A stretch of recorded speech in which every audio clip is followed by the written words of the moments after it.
자리에 오신 여러분들 주님의 이름으로 환영하고 축복합니다. 네, 우리 옆 사람과 앞뒤 사람과 인사하겠습니다. 참 잘 오셨습니다. 환영합니다. 축복합니다. 주님 안에서 사랑합니다. 사랑합니다. 네, 죄인된 우리가 자격 없는 우리가 주님을 찬양하기 위해, 주님을 예배하기 위해 이 자리에 모였습니다. 주님의 그 십자가의 사랑에 힘입어 오늘도 담대하게 나아가는 저와 여러분들 되시기를 축복합니다. 우리 시간 예수 피를 힘입어 찬양하시면서 예배로 나아가겠습니다.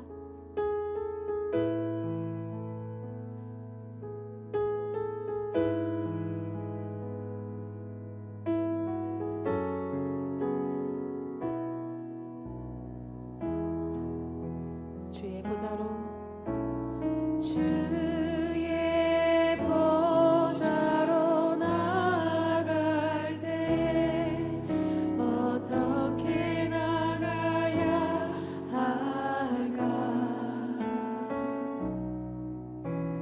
나를 구원한 주의 십자가 그것을 믿으며 가네. 주의 보좌로 나아갈 때 어떻게 나가야 할까? 나를 구원한 주의 십자가 그것을 믿으며 가네. 자격 없는 내 힘이 아닌 오직 예수님의 보혈로 자격 없는 내 힘이 아닌 오직 예수님의 보혈로 십자가의 보혈 완전하신 사랑 힘입어 나아갑니다. 십자가의 보혈 완전하신 사랑 힘입어 예배합니다.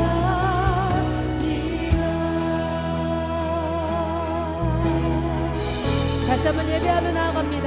주의 보좌로 나아갈 때 나 여전히 부족하나 나를 부르신 주의 그 사랑 그것을 믿으며 가네. 주의 보좌로 나아갈 때 주의 보좌로 나아갈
십자가에 보여 완전하신 사랑 힘입어 예배합니다.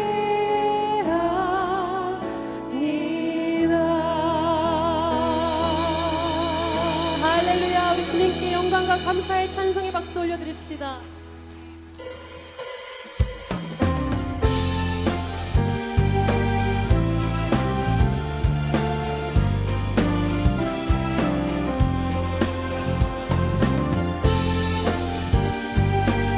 신나고 기쁘게 우리가 의지하는 예수님을 기쁘게 찬양하며 나아갑니다. 내가 늘 의지하는 예수 나의 상처 입은 심령을 불쌍하게 여기사 위로하여 주시니 미쁘신 나의 좋은 지 내가 의지하는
주님을 의지할 때 우리에게 두려움이 없음을 고백합니다.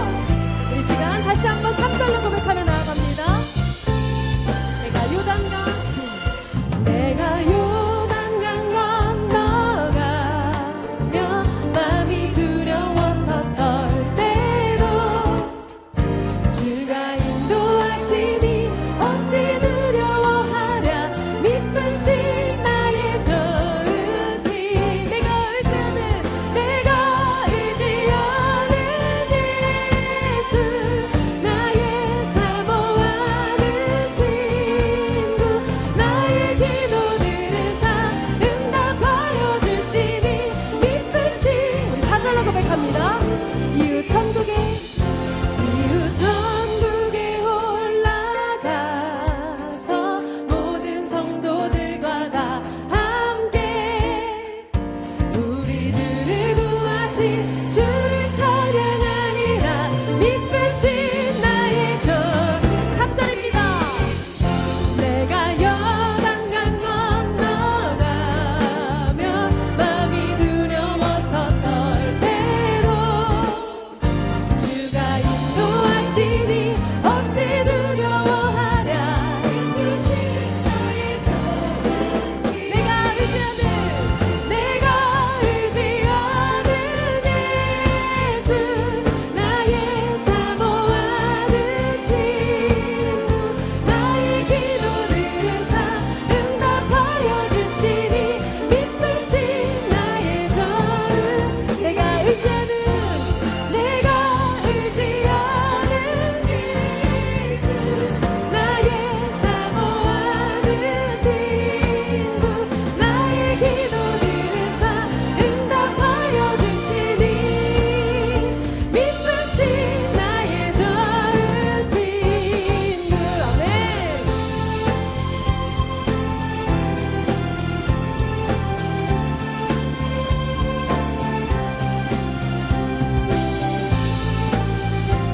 우리 계속해서 찬양하며 나아갑니다. 그 주 예수 의지함이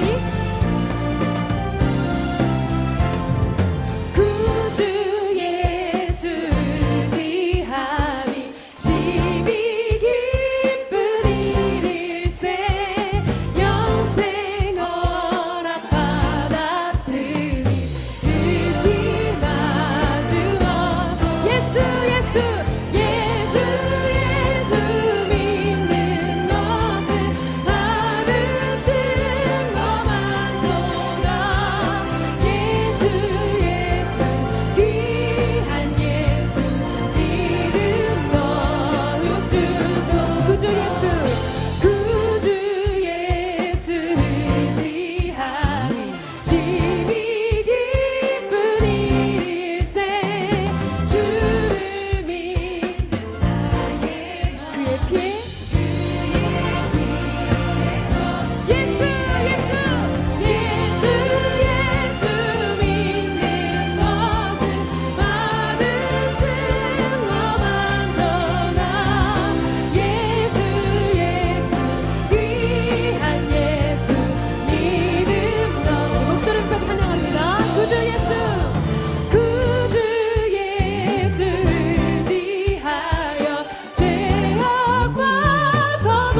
주님의 그 큰 사랑을 노래합니다.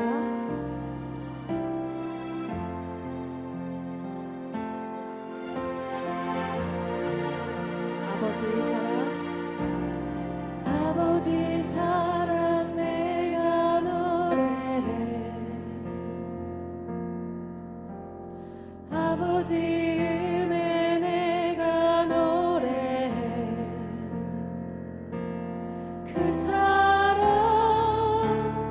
변함없으신 거짓 없으신 성실하신 그 사랑, 상한 갈 때 꺾지 않으시는, 꺼져가는 등불 끄지 않는 그 사랑, 변함없으신 거짓 없으신 성실하신 그 사랑,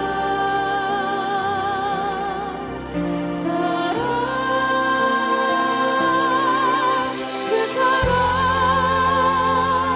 날 위해 죽으신, 날 위해 다시 사신 예수 그리스도, 다시 오실 그 사랑, 죽음도 생명도 천사도 하늘의 어떤 권세도 끊을 수 없는 영원한 그 사랑 예수.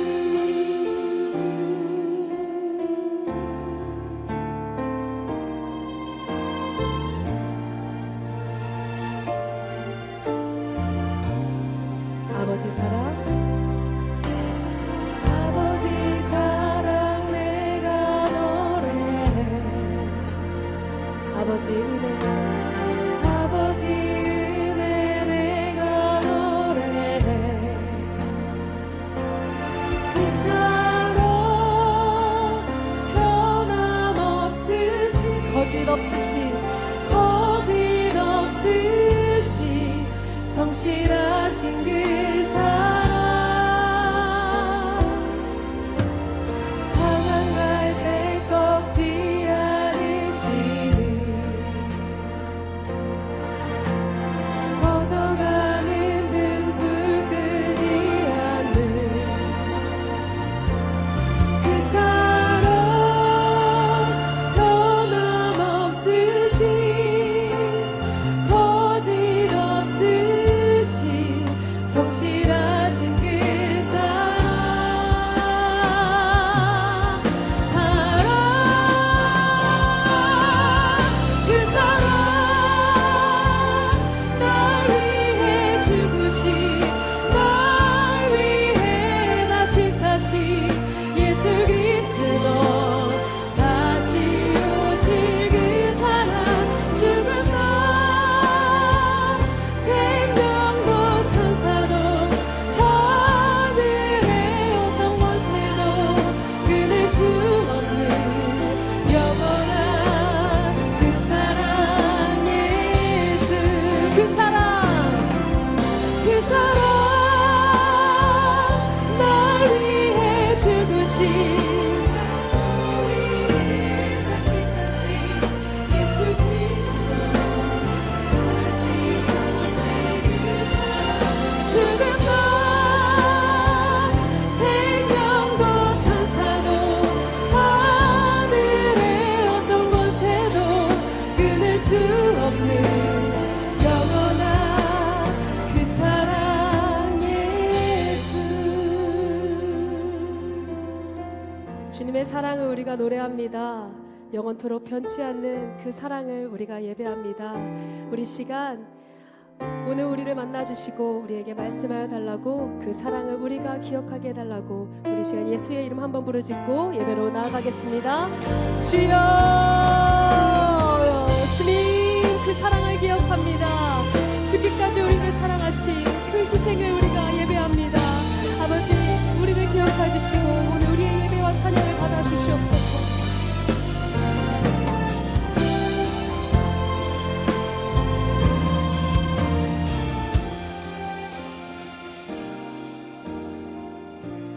전능하신 아버지 하나님 감사합니다. 오늘도 거룩한 주의 날을 맞이하여 하나님의 자녀된 백성들이 주님의 부르심을 따라 주의 전에 나와 함께 하나님을 예배합니다. 하나님, 우리가 이 시간 성령님의 도우심을 구하며 나아가게 하여 주시고, 또한 우리가 하나님의 그 크신 은혜를 맛보아 알며 하나님과 진정으로 화목해 됨으로 말미암아 우리 안에 진정한 치유와 회복이 일어나는 놀라운 예배 시간 되게 하여 주시옵소서. 오늘도 예수님의 그 크신 사랑과 그 은혜를 우리가 노래하며 나아갑니다. 우리 가운데 거하시는 그 주님의 십자가의 은혜가 우리의 심령 가운데 심기워지게 하여 주시고, 그 십자가의 능력으로 우리의 삶이 변화되어지는 복된 예배 되게 하여 주시옵소서. 감사드리며 예수님의 이름으로 기도하옵나이다. 아멘. 세상에는 모범 답안이라는 것이 있습니다. 제가 얼마 전에 인터넷에서 봤는데 남자친구의 모범 답안이라는 글이 있어서 좀 재밌게 읽은 적이 있습니다.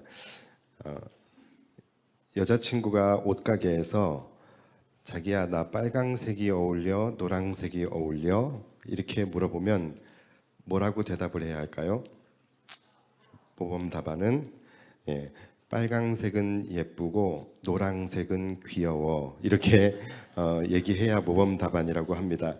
빨강색만 선택하면 노랑색은 안 예쁘다는 거야 하면서 반격이 들어올 수 있다는 것이죠.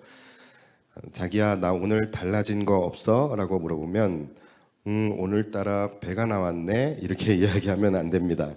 진실은 최대한 숨겨야 한다고 합니다. 모범 답안은 자기는 매일매일 다르지, 매일매일 새로워 하는 말로 시간을 끌면서 빨리 찾아야 한다고 합니다. 여기서 당황하는 기색이나 동공지진이 일어나게 되면 절대로 안 됩니다. 그리고 세 번째, 가장 난감한 질문, 자기야, 나 살쪘어? 옷이 하나도 안 맞아. 이렇게 말하면 무슨 말이야, 살이 하나도 안 쪘지, 옷이 줄어들었을 뿐이야 라고 이야기를 해야 된다고 합니다.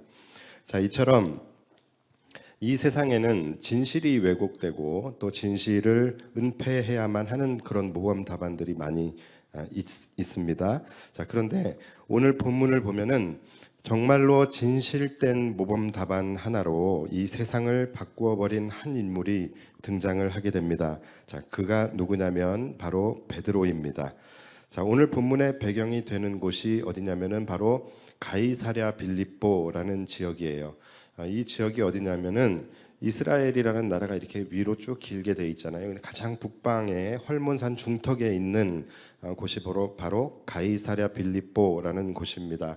이곳이 이제 북쪽에 있다 보니까는 북방에 이방신들이 이제 들어오게 되는 그런 진입로가 되는 그런 곳이 되었다고 해요. 그래서 이 이방 우상들이 창궐하는 그러한 지역이 되었습니다. 그리고 이 가이사랴 빌립보라는 그 지명 자체가 두 사람의 왕의 이름의 합성어예요.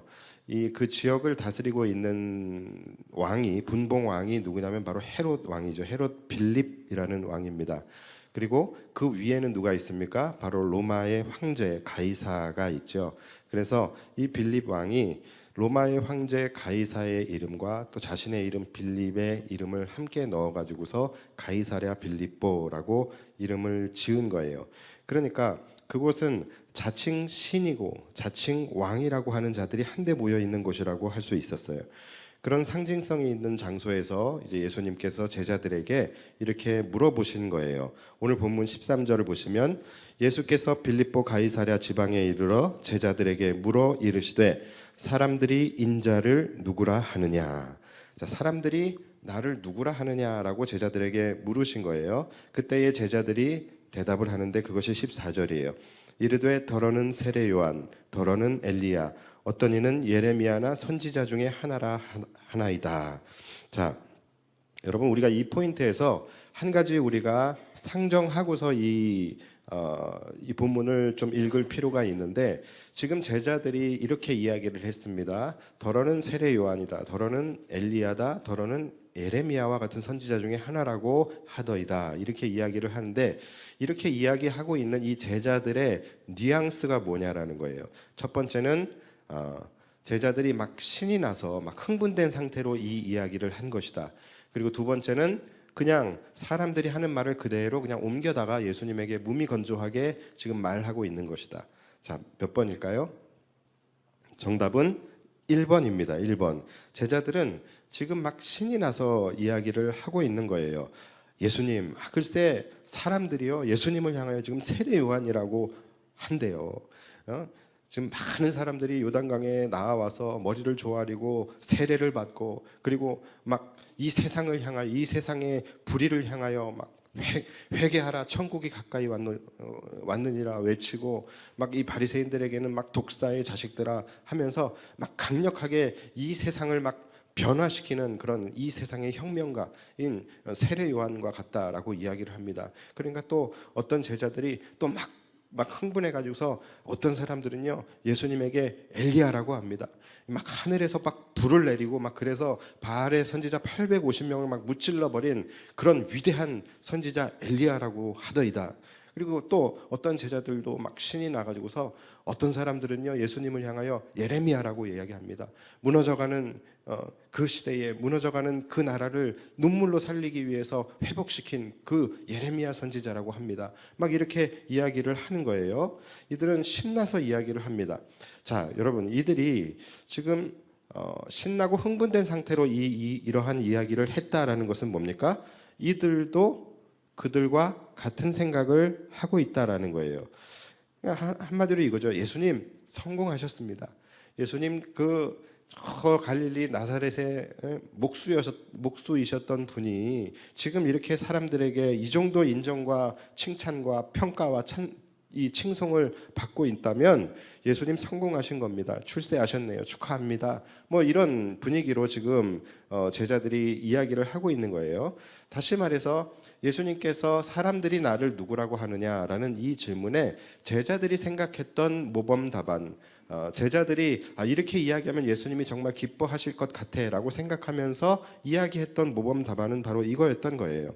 자, 그러자 예수님께서는 갑자기 기습적으로 질문을 바꾸시게 됩니다. 바로 제자들을 향하여 그렇다면 너희는 나를 누구라 하느냐 이렇게 물어보시는 거예요.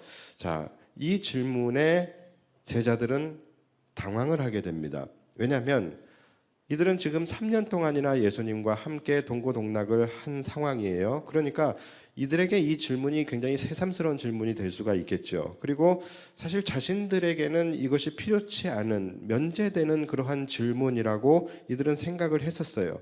그래서 이들은 남이 보는 예수에 대하여, 남이 보는 예수님에 대하여 술술 말했습니다. 예수님은 혁명가이십니다. 예수님은 박애주의자이십니다. 예수님은 위대한 스승이십니다. 예수님은 아주 훌륭한 의사이십니다. 이렇게 남이 보는 예수님에 대하여 거침없이 그들은 술술 말을 했는데 막상 자기들을 향하여 너는 나를 누구라 하느냐 이렇게 예수님께서 질문하시니까 이들의 답이 탁 하고 막혀버린 것이죠. 자, 이 무슨 말입니까? 지금까지 이들은 남이 생각하는 예수님, 군중들이 인식하는 예수님을 자신들의 예수님으로 인식하며 살아왔다라는 것이고, 자신들이 예수님과 3년이나 함께 했기 때문에 자신들이 늘 예수님과 함께 있었다라는 것만으로 자신들은 예수님에 대해서 완벽하게 알고 있다라고 생각을 해왔었던 것이죠. 자, 여러분 혹시 우리들의 모습도 이 제자들의 모습과 같지는 않으십니까? 우리가 수년 혹은 수십 년 신앙생활을 했지만 우리는 남이 말하는 예수 또는 교회에서 이렇게 가르쳐주는 예수, 남이 고백하는 신앙 고백, 그리고 또 남이 가지고 있는 믿음, 그 믿음 위에 혹시 나의 교회가 세워져 있지는 않으십니까? 내가 오랜 신앙 생활을 했기 때문에 나는 주님에 대하여 잘 알고 있고 나는 주님과 굉장히 친밀하다라고 생각을 하고 있지는 않으십니까? 예수님이 누구신가? 예수님이 어떤 분이신가를 제가 여러분들에게 물어봤을 때 아마 여러분들도 이 제자들과 같이 술술술술 아마 대답하실 수 있으실 거예요. 예수님은 이런 분이시고 예수님은 이런 분이십니다. 예수님은 병을 고치실 수 있는 분이고 예수님은 치유자시고 뭐 능력자시고 귀신을 쫓아내시고 막 여러 가지 여러분들이 알고 있는 예수님에 대하여 수술수술 이야기하실 수 있을 것 같아요. 자, 그런데 만약 오늘 예수님께서 여러분 앞에 나타나셔서 여러분들에게 그렇다면 너는 나를 누구라 하느냐라고 질문하신다면 여러분들은 거기에 뭐라고 대답을 하실 수 있겠습니까? 남들이 알고 있는 예수님, 또 우리가 학습되어진, 우리가 또 이렇게 배움을 통하여서 그냥 알게 되어진 예수님 말고 예수님께서 직접 여러분 앞에서 여러분들에게 물으신다라는 것은 예수님과 여러분들과의 그 관계 속에서 너희가 나를 누구라고 생각하느냐라고 물으시는 것이거든요. 그렇다라고 한다면 여러분들이 예수님과의 단독 관계 속에서 여러분들이 예수님을 뭐라고 대답을 하실 수 있겠느냐라는 거예요. 우리도 혹시 남들이 알고 있는 예수님, 남들이 말하는 예수님 또는 우리 안에서 학습되어진 예수님을 이야기하지 않을까요? 제가 지난주에도 말씀드렸지만 우리 안에 믿음이라는 것이 생기지 않는 이유는 우리가 지금까지 나의 예수님이 아니라 남의 예수님을 믿고 있었기 때문인 것이고, 또 십자가에 달리신 예수님의 그 사건을 보면서도 나를 위해 십자가에 달리신 예수님이 믿어지지 않기 때문에 우리 안에 믿음이라는 것이 생기지 않는 것이죠. 나의 예수님이 아닌 남의 예수님을 믿고 있는 동안에는 우리는 예수님께서 우리에게 이러한 질문을 하실 때에 우리는 대답할 수가 없는 거예요. 그런데 여러분, 너는 나를 누구라 하느냐라는 이 예수님의 질문 앞에 우리는 반드시 서야 합니다. 우리는 반드시 서야 하고 거기에 대한 대답을 할 수 있어야 돼요. 그때에 이것이 나의 고백으로 대답을 하지 못한다면 우리는 결코 구원에 이를 수 없게 되는 거예요. 많은 성도들이 만약에 예수님께서 오늘 이 자리에 오셔서 여러분들에게 너는 주일아, 너는 나를 누구라고 생각하느냐라고 물으셨을 때에 대부분의 사람들은 아마도 학습된 예수님, 또 내가 지식적으로 알고 있는 예수님에 대하여 이야기할 가능성이 너무나도 많이 있습니다. 그런데 여러분, 아닙니다. 우리는 알고 있는 예수님을 이야기하는 것이 아니라 내가 믿고 있는 예수님을 이야기해야만 하는 것이죠. 자, 그래서 제자들이 예수님의 이 질문에 당황해서 아무 대답도 못하고 쭈삣쭈삣하고 있을 때에 베드로가 이 질문에 대답을 합니다. 주는 그리스도시요 살아계신 하나님의 아들이시니이다. 자, 이 고백은 베드로가 제자들을 대표해서 한 고백이 아닙니다. 제자들끼리 이 부분에 대해서 상의한 후에 예수님, 제자들의 입장은 이렇습니다 하고서 이야기하는 것이 아니에요. 이것은 아주 베드로와 예수님의 지극히 개인적인 관계 속에서 그가 드리는 개인적인 고백이었던 것이죠. 여러분, 이것은 우리도 마찬가지예요. 우리가 새 영광교회라고 하는 이 공동체, 이 교회 공동체 안에 우리가 함께 신앙생활을 하고 있지만 여러분, 구원이라는 것은 각자의 신앙 고백으로 받을 수 있는 것입니다. 오늘 우리가 이렇게 예배를 드리는 것도 마찬가지. 우리가 함께 한 자리에서 예배 드린다고 해서 모두가 같은 예배가 아니라 예배는 각자 자신의 신앙으로 드리는 것이 예배인 것입니다. 그렇기 때문에 이 자리에서 함께 예배 드린다 할지라도 하나님께서 이 중에는 기뻐 받으시는 예배가 있고 하나님이 기뻐 받지 않으시는 예배가 함께 지금 이 자리에 이 시간에 공존하고 있다라는 것이죠. 우리는 너는 나를 누구라 하느냐라는 이 질문 앞에 반드시 서야 하는 것이고, 그 앞에 섰을 때에 내가 아는 것을 대답하는 것이 아니라 내가 믿는 것을 대답해야 하는 것입니다. 베드로의 대답, 주는 그리스도시요 살아계신 하나님의 아들이시니이다. 자, 이 대답 너무나 귀한 대답인데요. 이것은 베드로가 아는 것을 말하는 것이 아니라 베드로가 예수님과 자신과의 관계 속에서 그가 믿는 것을 대답한 고백이었고, 이 고백에 예수님의 마음은 너무나도 흡족해 하셨어요.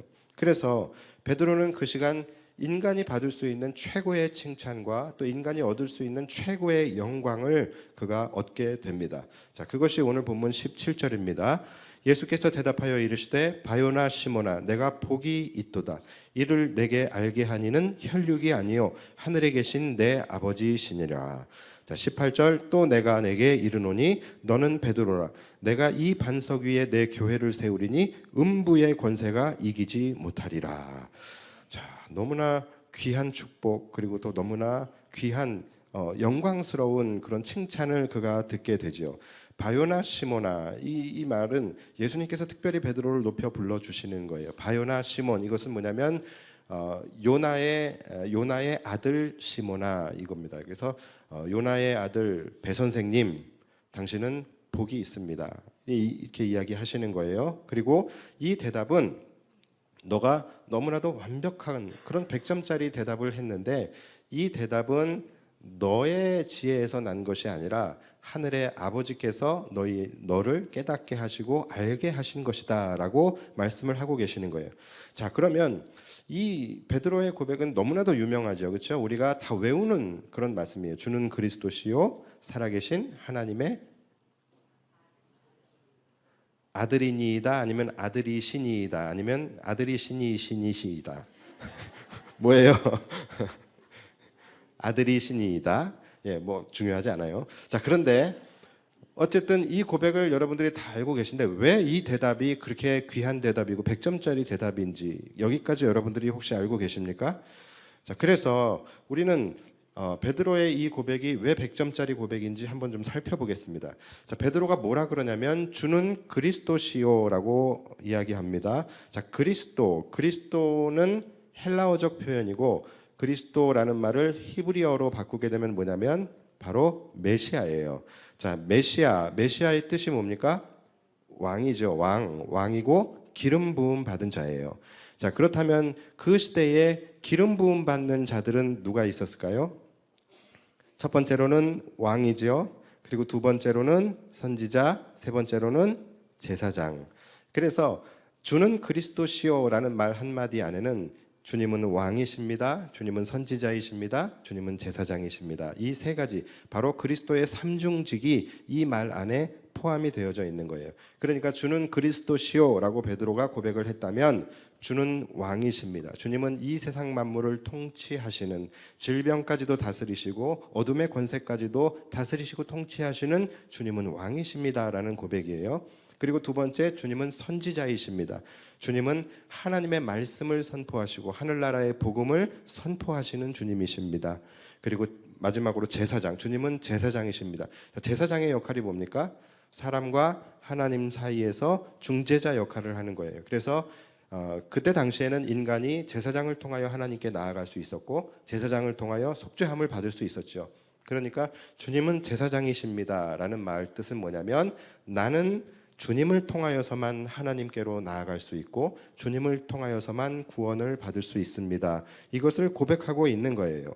자, 그러면 이 자체만으로도 완벽하죠. 자, 근데 여기서만 끝나면 안 되는 거예요.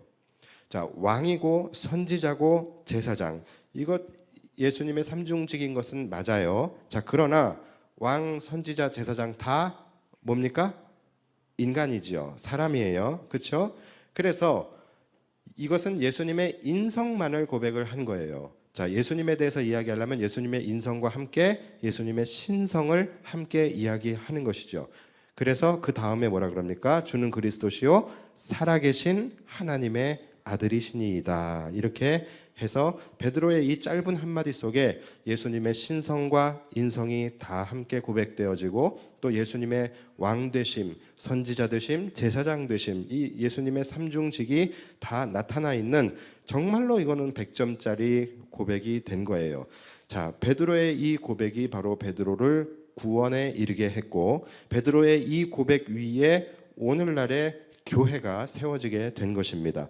그러므로 만약에 예수님께서 오늘 다시 한번 여러분 앞에 나타나셔서 너는 나를 누구라 하느냐 이렇게 물으실 때에 우리는 뭐라고 대답을 해야 합니까? 뭐라고 대답을 해야 되죠? 주는 그리스도시요 살아계신 하나님의 아들이시니이다. 자, 이렇게 고백하면 됩니까? 맞아요? 뭐 맞지요, 그렇죠? 예, 맞는데 다만 우리가 이것을 그냥 앵무새처럼 그냥 베드로의 고백을 따다가 우리가 그냥 고백을 한다라고 한다면 이것은 말 그대로 지금까지 얘기했던 것처럼 이것은 나의 고백이 아니라 또 다시 우리는 그냥 베드로의 고백을 하고 있는 거예요. 중요한 것은 뭐라고요? 나의 고백이어야 된다라는 것이죠. 그러니까 꼭 이 베드로가 했던 그 워딩을 똑같이 할 필요는 없어요. 다만 우리 안에 마음의 중심에서 심령으로 고백하는 그 고백으로 주님은 나의 왕이십니다. 주님은 나의 구원자이십니다. 그리고 나는 주님을 통해서만 하나님께 나아갈 수 있습니다. 예수님을 통하여서만 내가 구원에 이룰 수 있습니다. 예수님은 살아계신 하나님의 아들이시고 이 땅에 인간으로 오셔서 나의 죄를 위하여 십자가에 죽으신 나의 구원자 예수님이십니다 라는 것이 우리의 심령으로 나의 고백으로 고백되어져야 된다라는 것입니다. 그래야 이것이 누군가의 고백이 아닌 나의 고백이 되는 것이죠. 자, 베드로가 이렇게 고백하자 예수님께서 이렇게 말씀을 하십니다. 18절에 보시면 또 내가 내게 이르노니 너는 베드로라. 내가 이 반석 위에 내 교회를 세우리니 음부의 권세가 이기지 못하리라. 자, 이거는 우리가 읽을 때마다 참 감격스러워요. 그렇죠? 자, 그런데 이 말씀이 사실 굉장히 중요한 말씀인데 이 말씀이 또 그만큼 참 많은 논란이 되고 또 이 말씀의 해석 때문에 바로 카톨릭 천주교와 우리 개신교가 갈라지게 된 거예요. 자, 너는 베드로라. 여기에는 뭐 이견이 없어요. 여기에는 이견이 없는데 그 다음에 내가 이 반석 위에 내 교회를 세우리니. 자, 여기서 이 반석이 무엇이냐에 대한 해석이 이제 카톨릭과 개신교가 나누어지게 되는 거예요. 그래서 카톨릭의 입장은 뭐냐면 여러분들도 뭐가 맞는지 한번 생각을 해보십시오. 카톨릭의 입장은 뭐냐면 너는 베드로라. 내가 이 반석 위에 내 교회를 세우리니. 그러니까 이 반석은 바로 무엇을 의미하냐? 베드로를 의미하는 것이다 라는 거예요. 그래서 이 고백을 한 베드로 위에 하나님의 교회가, 그리스도의 교회가 세워졌다라고 이들은 주장을 하는 것입니다. 그래서 베드로가 바로 그리스도의 교회의 태동이다라고 이야기를 해요. 그래서 지금도 이 천주교에 교황이 있는데 교황 중에 제1대 교황이 누굽니까? 베드로죠. 베드로라고 그들은 믿고 있는 거예요. 반면에 우리 교회의 입장은 다릅니다. 아니다. 반석은 베드로를 의미하는 것이 아니라 바로 베드로가 예수님에 대하여 한 베드로의 신앙 고백을 의미하는 것이다. 그래서 그리스도의 교회는 베드로의 신앙 고백 위에 세워진 것이다 라는 것이 우리 개신교 교회의 입장인 거예요. 자, 여러분들은 어디가 맞는 것 같아요? 제가 교회에서 지금 뭘 질문하고 있는 거지? 예. 당연히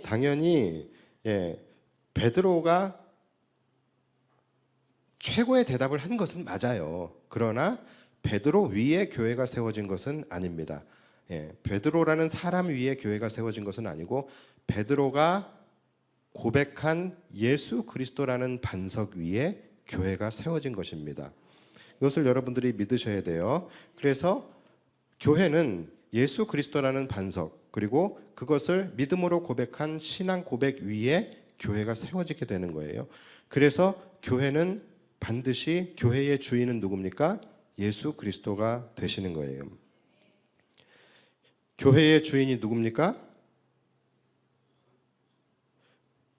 교회의 주인이 누굽니까? 제가 이렇게 1부 예배와 2부 예배의 온도가 너무 많이 달라요. 왜 그럴까를 생각을 해봤는데 2부 예배는 새가족들이 좀 많이 계세요. 그러니까 샤이 크리스찬들이 많이 있는 거예요. 그래서 대답도 안 하고 아멘도 안 하고 그래서 때로는 이렇게 보면은 그냥 사람이 아니라 그림인 것 같은 그런 느낌이 드는데 그러면 우리 기존 성도님들이라도 조금 이렇게 좀 예배를 적극적으로 이렇게 반응해 주시고 하면은 예배가 더 뜨거워지고 더 은혜스러워질 텐데 또 기존 성도들도 또 그렇게 안 해요. 무슨 자존심인지 모르겠는데 그래서 예배 시간에는 우리가 일주일에 한 번 나와서 예배 드리는데 좀 적극적으로 예배에 참여하고 아까 말씀드렸듯이 예배가 다 같은 예배가 아니거든요. 하나님이 기뻐 받으시는 예배가 있고 하나님이 기뻐 받지 않으시는 예배가 있단 말이에요. 이왕이면 우리가 시간 내서 이 시간을 구별해서 여기 왔다면 정말로 주님이 기뻐 받으시는 거룩한 산제사가 드려질 수 있도록 각자가 좀 노력했으면 좋겠습니다. 그래서 어디까지 얘기를 했을까요? 이 교회의 주인은 누구십니까? 예수님이신 거죠. 그러니까 교회라는 곳은요 누구나 들어올 수 있는 곳이에요. 어떤 죄인도 들어올 수 있습니다. 심지어 이단도 들어올 수 있는 곳이 바로 교회예요. 자, 그러나 누구나 다 환영해 주는 곳이 교회이기도 하지만 진짜 교회라는 개념으로 봤을 때에는 반드시 이 고백, 주는 그리스도시요 살아계신 하나님의 아들입니다. 이 고백을 자신의 고백으로 드리며 오직 예수 외에는 길이 없다. 예수 외에는 내가 구원받을 길이 없다. 예수님만이 나의 구원자가 되신다라고 고백할 수 있는 자가 아니면 진짜 주님의 교회에는 들어올 수가 없는 거예요. 그래서 여러분, 교회라는 것은 굉장히 신기한 것이 어찌 보면은 정말로 누구나 편하게 들어올 수 있는 곳이기도 하지만 또 어찌 보면은 정말로 들어가기 힘든 곳이 교회입니다. 왜냐하면 이것이 내 입술로 고백한다고 되는 것이 아니라 나의 마음으로 고백되어져야지 들어갈 수 있는 곳이 바로 교회이기 때문에 그래요. 자, 이 교회의 주인은 목사입니까? 아니죠. 그러면 성도들입니까? 아니죠. 이 교회의 주인은 예수 그리스도이십니다. 그런데 어떤 성도들은 교회의 주인이 성도라고 생각하시는 분들이 많이 있어요. 생각보다 많이 있습니다. 교회의 주인은 성도, 나라의 주인은 국민, 교회의 주인은 성도. 이게 뭔가 이렇게 잘 연결. 제가 제가 대학교 처음 들어갔을 때에 1학년 처음 딱 들어갔을 때에 들어가자마자 뭔가 학교에서 뭐 때문인지는 전 뭐 관심도 없고 기억도 안 나는데 데모를 이제 했었습니다. 그래서 총장실을 점거하는 그런 아주 못된 데모를 이제 했었었는데 저는 그런 데엔 전혀 뭐 이렇게 관여하지를 않아요. 원래 그런 걸 별로 안 좋아합니다. 그런데 그때의 총장실을 점거하는 그 데모의 행렬에 가장 선봉에 제가 속해 있는 성악과가 이제 그 선봉에 서기로 결정이 된 거예요. 그 이유는 성악과 애들이 제일 등치가 크고 목소리가 크고 이제 그렇다라는 이유로 그게 이제 총학생회에서 결정이 된 거예요. 그리고 저는 이제 막 1학년이었고 우리 음대 규율은 군대보다 셉니다. 그러니까 선배들이 가라고 하면은 무조건 가야 되는 거예요. 그래서 어쩔 수 없이 나는 관심도 없는데 이 데모 행렬에 가장 맨 앞에 이제 서서 이제 들어가게 됐어요. 들어가게 됐는데 이 학교의 교직원들이 이제 또 그쪽에서 나와가지고 이제 그걸 막겠죠. 이제 막고 우리는 이제 들어가려고 하고 막고 그러다가 이제 이 교직원과 말다툼이 벌어졌는데 너네 지금 이거 불법인 거 아느냐? 너네 지금 이거 너희들이 지금 무슨 자격으로 지금 여기 총장실에 지금 들어오려고 하느냐? 막 그 교직원이 그랬어요. 그랬더니 그 중에서 이제 어떤 학생 하나가 아마 총학생회 소속이었겠죠. 그 사람이 학교의 주인은 학생 아닙니까? 우리가 등록금 내고 여기 들어왔으면 이 학교의 주인은 우리 학생이고 그렇기 때문에 총장실도 학생의 주인이고 우리가 얼마든지 들어갈 수 있는 것 아닙니까? 막 그렇게 막 그 왜 데모하는 사람들 그 말투 있잖아요. 학교의 주인은 학생이다. 막 이런 거 있잖아요. 막 그런 막 뒤에 사람들이 막 올스터 막 그러는. 저는 맨 앞에 서서 속으로 그런 생각을 했어요. 학교의 주인은 재단 이사회 아닌가? 왜 학생이 학교의 주인이라고 할까? 예, 내가 등록금을 낸 것은 수업료를 낸 것이지 내가 학교 부지를 매입하기 위해서 돈을 낸 것은 아니잖아요. 예, 근데 왜 학교의 주인이 학생이라고 할까? 근데 또 한편으로는 또 그게 맞는 것 같기도 하고 저는 아직까지도 잘은 모르겠어요. 근데 아무튼 그런 생각을 하며 거기 서 있었던 기억이 있어요. 그런데 이게 어렸을 때도 마찬가지. 어렸을 때 우리가 훈화 말씀 들으면은 항상 교장 선생님이 한 말이 뭐냐면 학교의 주인은 우리 학생들입니다. 이 말을 많이 했어요. 이제 그것은 뭐냐면 주인 의식을 갖게 하려고 이제 했던 말인 것 같아요. 그런데 주인 의식과 주인은 다른 것이죠. 예. 이 국가의 주인은 국민이 맞아요. 그런데 학교의 주인은 아무리 생각해도 재단 이사회예요. 예. 근데 교회의 주인은 어디입니까? 그러니까 성도들이 그런 생각을 하시는 분들이 많아요. 우리가 헌금 내고 교회를 지었고 우리의 헌금으로 교회를 지었고 우리의 헌금으로 또 교회가 운영되기 때문에 교회의 주인은 성도이다라고 생각하시는 분들이 생각보다 많이 있습니다. 근데 여러분 여기는 협동조합이 아닙니다. 예, 우리는 하나님 앞에 올려드리는 헌금으로 이 교회가 지어진 것은 맞고요. 그러나 우리는 이 교회를 하나님께 온전히 봉헌에 올려드렸습니다. 이것은 하나님의 것이죠. 그리고 교회를 직접 통치하시고 다스리시는 분이 예수님이세요. 예, 그러니까 절대로 여러분들 교회의 주인이 성도, 교회의 주인이 목사 또는 교회의 주인이 뭐 당회 이렇게 생각하시면 안 됩니다. 교회의 주인은 예수님이십니다. 자, 그래서 예수님께서 뭐라고 말씀하십니까? 내가 이 반석 위에 내 교회를 세우리니. 누구의 교회요? 예수님의 교회. 즉 예수님이 교회의 주인이시라는 거예요. 내 교회를 세우리니 음부의 권세가 이기지 못하리라. 자, 이 세상에 그 어떤 세력이나 사단 마귀의 공격이 있을지라도 그리스도가 머리 되시고 그리스도가 주인 되신 교회는 결코 무너지지 않을 것이다라는 거예요. 제가 웬만해서는 이런 거 잘 안 하는데 믿습니까? 예. 이거 1년에 한 번 나올까 말까 하는 거예요. 예. 자, 이 정말 믿으셔야 돼요. 하나님의 교회는 여러분 절대로 무너지는 일이 없습니다. 예.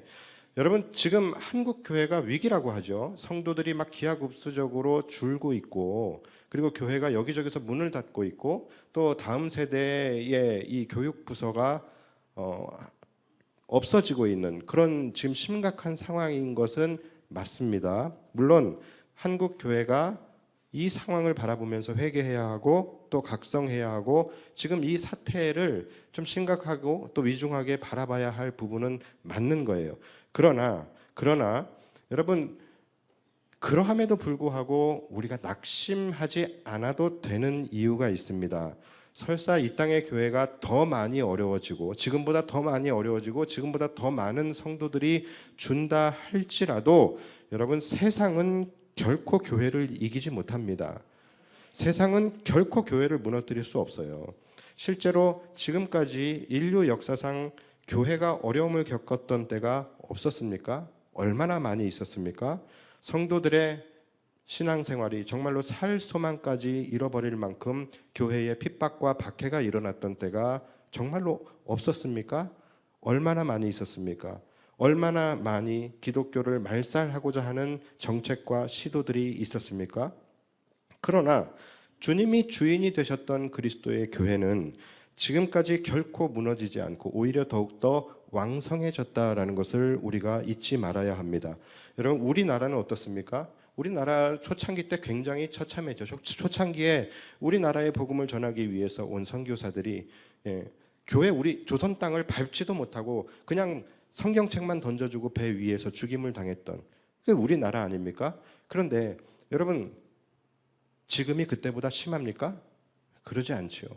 그 와중에 복음을 받아들이고 그 와중에 베드로의 이 고백으로 주님은 나의 구원자이십니다. 주님은 나의 구주이십니다를 고백한 그 우리 교회의 초창기 성도들의 그 고백 위에 한국의 교회가 세워지게 되었고, 그렇게 하나씩 둘씩 주님이 나의 구주이십니다를 고백하는 그 고백들 위에 한국 교회가 세워져서 지금 여기까지 오게 된 것 아닙니까? 그러니까 그때에 비하면 지금은 하나도 우리가 어려운 것이 없는 거예요. 여러분, 주님이 교회의 주인이 되신다라고 한다면 절대로 교회는 무너지지 않습니다. 우리 교회도 마찬가지예요. 그래서 반드시 우리가 끝까지 지켜야 할 것은 이 교회의 주인은 예수님이 되셔야 되는 거예요. 이 땅의 교회들이 무너지기 시작하는 이유가 무엇입니까? 다른 이유 하나도 없습니다. 이유는 오직 한 가지예요. 주님이 주인이 되시지 못하셨기 때문에 교회들이 무너지는 거예요. 교회의 주인이 주님이 되지 않는 순간 교회는 여지없이 분열되고 여지없이 무너지게 되는 것입니다. 이 시대에 교회를 향한 예수님의 약속이 뭡니까? 교회를 향한 공격을 막아주시겠다라는 것이 아니에요. 음부의 권세의 공격이 교회에 있겠지만 그 공격이 결코 너희를 이기지 못할 것이다 라는 것이 예수님의 약속인 것이죠. 그런데 많은 교회가 공격이 왔을 때 무너집니다. 많은 교회가 위기를 만났을 때 무너지게 돼요. 여러분, 왜 무너집니까? 왜 무너져요? 이유는 한 가지라니까요. 성도들이 교회의 주인이 되어서 인간의 추악한 자태를 교회 안에서 나타내 보이고 있기 때문에 교회가 무너지는 거예요. 여러분, 문제 있는 교회들 한번 가보십시오. 거기 가보시면은 예수님은 온데간데 없고 오직 반목과 갈등으로 성난 성도들, 그들이 그저 자기들이 교회의 주도권을 잡겠다, 교회 주인 쟁탈전을 하고 있어요. 예수님은 없습니다. 그런 교회는요 반드시 분열되고 반드시 무너질 수밖에 없게 되는 거예요. 여러분 기억하십시오. 성도들이 교회의 주인이 되면 교회는 무너집니다. 성도들이 교회의 주인을 몰아내고 자신들이 주인이 되어버리는 순간 교회의 생명은 끝나는 거예요. 교회의 목사가 교회의 주인이 되고자 하는 그런 마음이 있는 그 순간 교회의 생명은 끝나버리게 되는 것입니다. 여러분, 이 교회의 구조가 얼마나 허술한지 몰라요. 생각해 보십시오. 우리 교회가 무슨 시스템이 있습니까? 우리 교회의 구조가 얼마나 많은 안전장치들이 되어 있어요? 아무것도 없어요. 사실 그렇잖아요. 이 사회에 있는 기업이나 이런 사회 공동체들은 굉장히 탄탄한 시스템들이 다 구축이 되어져 있죠. 그런데 교회는 그렇지 않아요. 이 사람 저 사람 다 올 수 있는 곳이 교회예요. 심지어 이단들이 교회에 들어오는 것도 막을 수 있는 시스템이 우리는 없어요. 여러분, 이것이 교회의 허술함입니다. 그러니까 언제든지 문제가 일어나고 문제가 터지고 언제든지 무너져도 이상할 것이 없는 것이 교회입니다. 그런데 그럼에도 불구하고 교회가 왜 무너지지 않고 든든하게 세워지고 있습니까? 그 이유는 바로 예수님이 이곳의 주인이 되셔서 예수님께서 다스리시고 통치하고 계시기 때문인 거예요. 그래서 예수님이 주인이신 교회는 절대로 무너지지 않아요. 교회가 왕성해지고 교회가 부흥이 되고 교회가 든든하게 세워지는 이유는 목회자가 목회를 잘해서가 아니고 성도들이 착해서가 아니라 바로 교회의 주인이 예수님이시기 때문에 그런 것입니다. 그러니까 여러분들이 꼭 이것을 기억하셔야 돼요. 교회에 예수님께서 주인이 되시지 않고 온전한 말씀이 선포되지 않고 또 예수 그리스도의 복음이 교회를 지탱하지 않고 말씀과 기도의 두 기둥이 온전하게 세워져 있지 않으면 교회는 바로 무너져 버리게 되는 거예요. 여러분, 우리 인생도 마찬가지입니다. 우리 인생도 마찬가지예요. 교회라는 것은 건물이 아니지요. 우리가 바로 교회입니다. 그리고 우리의 몸이 바로 거룩한 성전이에요. 그렇죠? 그 말은 무슨 말입니까? 우리의 주인 역시 예수님이 되셔야 된다라는 거예요. 지금까지 여러분들이 살아오면서 망할 일이 없었겠습니까? 죽을 일이 없었겠습니까? 그러함에도 불구하고 우리가 오늘 이렇게 여기에 앉아서 예배를 드릴 수 있는 이유는 뭡니까? 예수님이 바로 내 인생의 주인이 되셔서 우리를 지키시고 우리 인생을 다스려 주셨기 때문인 것이죠. 마찬가지예요. 우리가 예수님을 내 인생의 왕좌에서 내려버리고 내가 내 인생의 주인이 되어져 버리는 그 순간 우리의 인생은 무너질 수밖에 없게 되는 것이죠. 여러분, 지금 이 세상, 이 험한 세상, 정말로 음부의 권세가 창궐하는 이 세상에서 우리 이 개인의 인생 하나 무너지는 건요, 이상한 일이 아니에요. 그만큼 우리는 연약한 인생입니다. 그러함에도 불구하고 우리의 인생이 지켜지고 우리의 생명이 지켜지고 안전할 수 있었던 이유는 우리가 바로 하나님의 교회이기 때문이고 우리 몸이 바로 거룩한 성전이기 때문이고 우리 인생의 주인이 예수님이셨기 때문에 그런 것입니다. 여러분, 그런 의미에서 볼 때에 우리의 신앙 고백이라는 것이 얼마나 중요한 것인지 몰라요. 우리가 매주 신앙 고백을 할 때에 왜 손을 들고 합니까? 그냥 남의 신앙 고백하지 말라는 거예요. 나의 선서하는 마음으로 신앙 고백을 하자라는 거예요. 이걸 그냥 상투적으로 하지 말고 진짜 우리의 마음에서 심령으로부터 나오는 신앙 고백을 하자는 의미에서 우리가 손을 들고 하지 않습니까? 이 신앙 고백이라는 것이 얼마나 중요한지 몰라요. 바로 이 신앙 고백 위에 교회가 세워지게 되는 것이고 그 교회가 세워질 때에 그 교회의 주인이 예수님이 되셨을 때에 우리의 인생이 주님이 다스리시는 형통한 인생이 되는 것입니다. 그래서 우리 성도들의 신앙 고백이라는 것은 굉장히 중요한 거예요. 우리가 주는 그리스도시요 살아계신 하나님의 아들이십니다. 이것을 우리의 심령의 고백으로 고백하며 나아갈 때에 우리의 심령 위에 예수님께서 주님의 교회를 세워주시는 것이고 그때부터 우리의 인생은 주님이 다스리시고 주님이 지켜주시고 주님이 보호해 주시는 그런 인생이 시작되게 되는 것입니다.